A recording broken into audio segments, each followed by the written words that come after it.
இரவு தியானத்திற்காக தேவன் நமக்கு தந்த வேத வசனம் ஏசாயா 62வது அதிகாரம் 2வது வசனம். கர்த்தருடைய வாய் சொல்லும் புது நாமத்தால் நீ அழைக்கப்படுவாய்.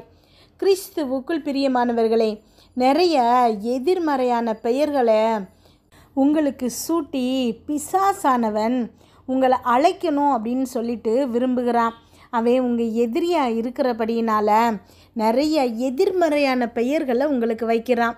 சராசரி மனிதன், திறமையற்றவன், ஒன்றுக்கும் உதவாதவன், தோல்வி அடைந்தவன், நிராகரிக்கப்பட்டவன், உதாசீனப்படுத்தப்பட்டவன், எல்லாவற்றிலும் குறைவுள்ளவன், இதெல்லாம் அவை உங்களை கூப்பிடும் பெயர்கள். ஆரம்பத்தில் இருந்தே உங்கள் பெயரை எப்படியாவது மாற்றிடணும்னு சொல்லிட்டு அவன் முயற்சி செஞ்சுக்கிட்டே இருப்பான். உங்களுடைய தோல்விகள், நீங்கள் செய்யும் தவறுகள், சில நேரங்களில் உங்களுக்கு ஏற்படும் ஏமாற்றங்கள், இது எல்லாவற்றின் மூலமாக அவன் உங்களுடைய பெயரை மாற்றி எதிர்மறையான பெயரை கொடுக்கும்படி முயற்சி செய்கிறான். ஆனால் உங்கள் பரலோக பிதா உங்களுக்கு பெயரிடும்படி இடம் கொடுங்க. மற்றவர்களும் தவறுகளும் உங்கள் கடந்த காலமும் உங்களுக்கு பெயர் வைக்கும்படி இடம் கொடுக்காதீங்க. உங்களை அழைத்திருக்கிற தேவன் உங்களுக்கு என்ன பெயர் தந்திருக்கிறாரோ, அவரால் நீங்கள் சிருஷ்டிக்கப்பட்ட நோக்கம் எதுவோ அதன்படி செயல்பட கற்றுக்கொள்ளுங்க. அந்தகார சக்திகள் எதுவும் உங்களை தடுத்து நிறுத்த முடியாதுங்கிறத அறிஞ்சு கொள்ளுங்க. அவர் உங்களை விசேஷமானவராக, விதிவிலக்கான ஆளுமையாக, தனித்துவம் மிக்கவராக, மீட்கப்பட்டவராக, மன்னிக்கப்பட்டவராக அழைக்கிறார். அவர் உங்களை விடுதலையானவராக, ஆரோக்கியமானவராக அழைக்கிறார். ஒரு வரலாற்றை உருவாக்குபவராக, ராட்சச பிரச்சனைகளை நிர்மூலமாக்குகிறவராக அழைக்கிறார். அவர் உங்களை வலிமையின் மகனாக, ஒரு இலக்கை நோக்கி ஓடுகிற ஒரு மகளாக அழைக்கிறார். உங்கள் புதிய பெயர் ஆசீர்வதிக்கப்பட்டவன், வெற்றி சிறக்கிறவன், தைரியசாலி, திறன் மிக்கவன், செழிப்பானவன், மகா உன்னத தேவனுடைய செல்ல பிள்ளை. இதெல்லாம் தான் உங்களுடைய பெயர். இப்பொழுது நீங்கள் உங்கள் பங்கை செய்யணும். நீங்கள் தேவனுடன் உடன்படணும். தேவன் உங்களுக்கு தரும் பெயர் பிசாசானவள் உங்களுக்கு தர முயற்சிக்கிற எல்லா பெயர்களையும் ஜெயமாய் மேற்கொண்டு விடுகிறது. ஆகையால் தேவன் உங்களை எப்படி அழைக்கிறாரோ அப்படி உங்களை அழைத்திடுங்க. ஜெபிப்போமா. எங்கள் அன்பின் பரலோக தகப்பனே, இன்று முழுவதும் என்னையும் என் குடும்பத்தில் இருக்கிற ஒவ்வொருவரையும் பாதுகாத்தீங்கப்பா. உண்மை நன்றியோடு துதிக்கிறோம், ஸ்தோத்தரிக்கிறோம். இந்த இரவு வேளையில் எங்களுக்காக நீங்கள் தந்த வசனத்திற்கு நன்றியப்பா. எங்களோடு பேசியிருக்கீங்கப்பா. ஒவ்வொரு வார்த்தைக்காகவும் நன்றி. இன்றைக்கு நீங்கள் கொடுத்துருக்கிற இந்த வார்த்தை ஒவ்வொரு பிள்ளைகளின் இருதயத்திலையும் கிரியை செய்கிறமைக்காய் நன்றியப்பா. கமெண்டில் ஜெபிக்க சொல்லியிருக்கிற ஒவ்வொரு பிள்ளைகளுக்காக ஜெபிக்கிறோம்ப்பா. எல்லாருடைய ரிக்வெஸ்ட் மெசேஜும் நன்றி சொல்லுகிற மெசேஜாய் மாறணும்ப்பா. அமேன். அப்பா, எங்களுக்கு பெயரிடுகிற உரிமை உமக்கு மட்டுமே உண்டுப்பா. அமேன். அதற்காக உமக்கு நன்றி செலுத்துகிறோம். நீங்கள் எங்கள் ஒவ்வொருத்தருக்கும் தருகிற பெயர் மற்ற எல்லா பெயர்களையும் ஜெயமாய் மேற்கொண்டு விடுகிறதுப்பா. அமேன். எங்களுடைய தோல்விகளோ, எங்களுடைய தவறுகளோ எங்களுடைய பெயர்களை நிர்மாணிக்க போகிறதில்ல. நீங்கள் எங்களுக்கு தருகிற பெயரினால் நாங்கள் எங்களை அழைக்கிறோம்ப்பா. நாங்கள் யார் அப்படின்னு நீங்கள் சொல்கிறீங்கள, அப்படியே நாங்கள் மாறுகிறோம்ப்பா. அமேன். என்னோடு ஜெபிச்சு கொண்டிருக்கிற நீங்கள் ஒவ்வொருத்தரும் இன்றைக்கு இந்த தீர்மானத்தை எடுங்க. உங்கள் பெயர் பிசாசானவன் என்னெல்லாம் சொல்லணும்னு முயற்சிக்கிறானோ அது அல்ல. தேவன் உங்களை எப்படி அழைத்திருக்கிறாரோ அதுதான் உங்களுடைய பெயர். அமேன். உங்களுடைய தோல்விகளோ, உங்களுடைய தவறுகளோ, நீங்கள் உங்கள் வாழ்க்கையில் செய்யக்கூடிய கிரியைகளோ உங்களுடைய பெயரை நிர்மாணிக்க போகிறதில்ல. உங்கள் பெயரை தீர்மானிக்க போகிறது தேவன். தேவன் உங்களை எப்படி அழைத்திருக்கிறாரோ அதுதான் இனி உங்கள் பெயராக இருக்க போகுது. அவருடைய வாயிலிருந்து வரக்கூடிய புதிய பெயரால் நீங்கள் அழைக்கப்பட போகிறீங்க. அமேன். ஒவ்வொருத்தரும் இன்றைக்கு அந்த நாமத்தை கொண்டு நீங்கள் அழைக்கணுங்கிற தீர்மானத்தை எடுங்க. எத்தனையோ எதிர்மறையான பெயர்களை உங்களுக்கு இந்த உலகம் சூட்டுனா கூட, ஏன் உங்கள் குடும்பத்திலேயே உங்களை பார்த்து சொல்வாங்க, ராசி இல்லாதவா, நீ என்ன காரியம் செஞ்சாலும் அது தோல்வியில் தான் முடியுது, உன்னால் ஜெயிக்கவே முடியாது, நீ ஒரு சோம்பேறி, நீ ஒரு பயந்தாங்கொல்லி.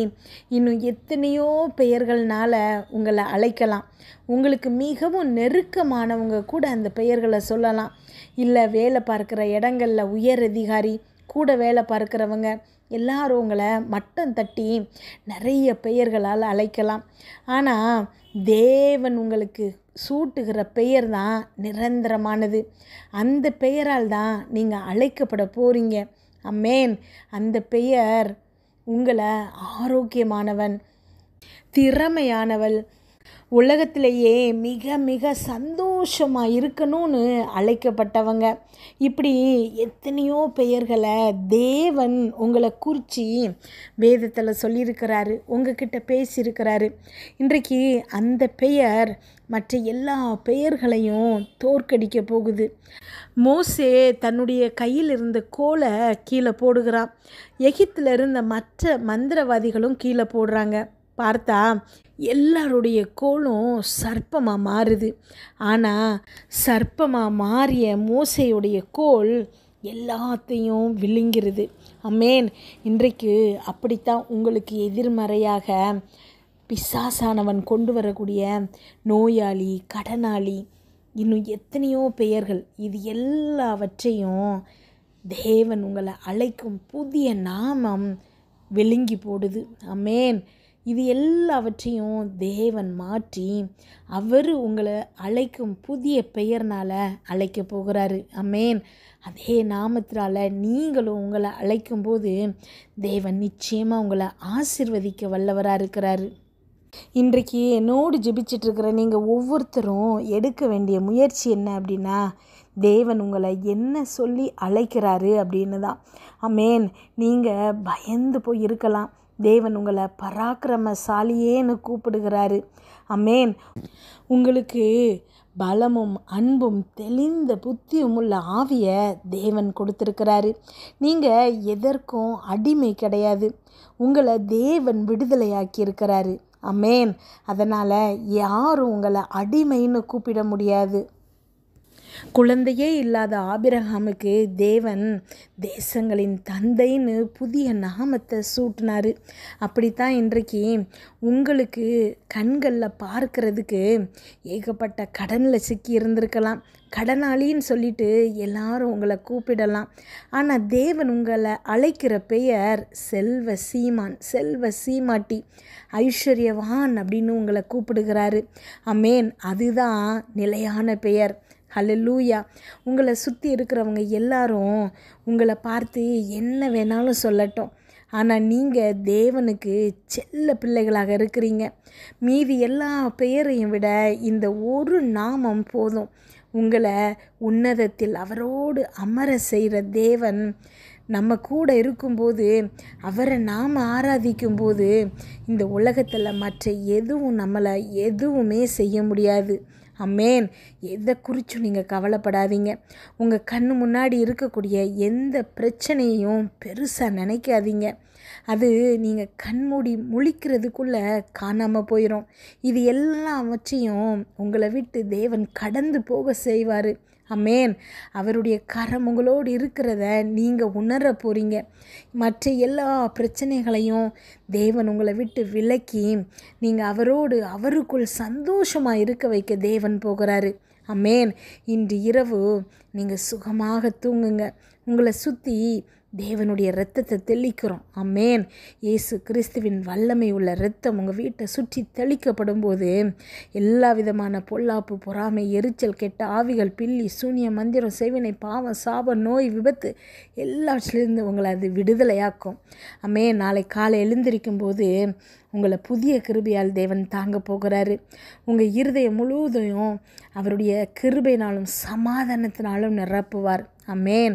இயேசு கிறிஸ்துவின் மூலம் ஜெபம் கேளும் நல்ல பிதாவே. ஆமென்.